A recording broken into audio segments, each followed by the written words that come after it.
Alors ce projet d'abord s'appelle Smart UHA et il est né en fait des activités que l'on mène au laboratoire depuis plus de 20 ans qui traitent en fait toutes les solutions de véhicules autonomes connectés.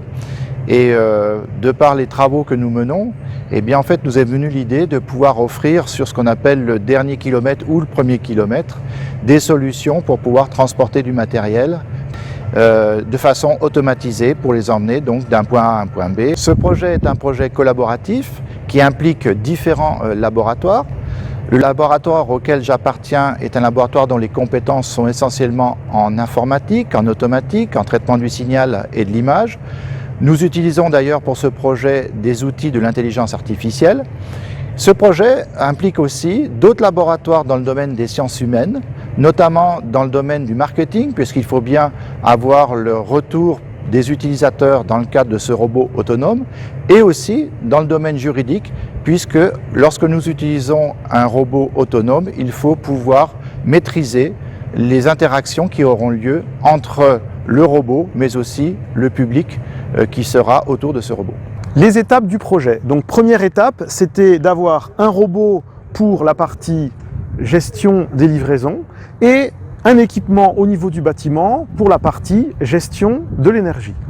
L'étape numéro 2, c'est d'avoir un deuxième robot pour pouvoir faire une gestion des livraisons intelligente et délivrer les colis aux besoins. Et l'étape numéro 3, c'est de regarder les répercussions de ces robots qui circulent en milieu ouvert, donc le campus universitaire, vis-à-vis des utilisateurs et leurs réactions par rapport à celui-ci. Lorsqu'il est en fonctionnement, si une personne passe devant lui, eh bien, il va s'arrêter et il va attendre que cette personne soit partie. Donc les verrous scientifiques en lien avec le projet sont multiples.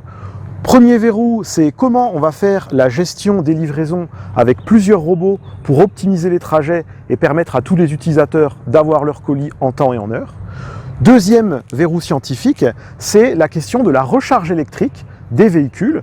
Cette question-là peut être très facilement déplacée au niveau d'une ville avec par exemple des véhicules autonomes et des bornes de recharge. Ce projet qui a été financé par FEDER à hauteur de 300 000 € est très important pour nous et ça représente à peu près 40% du budget global qu'on a investi dans ce projet depuis déjà pas loin de 5 ans.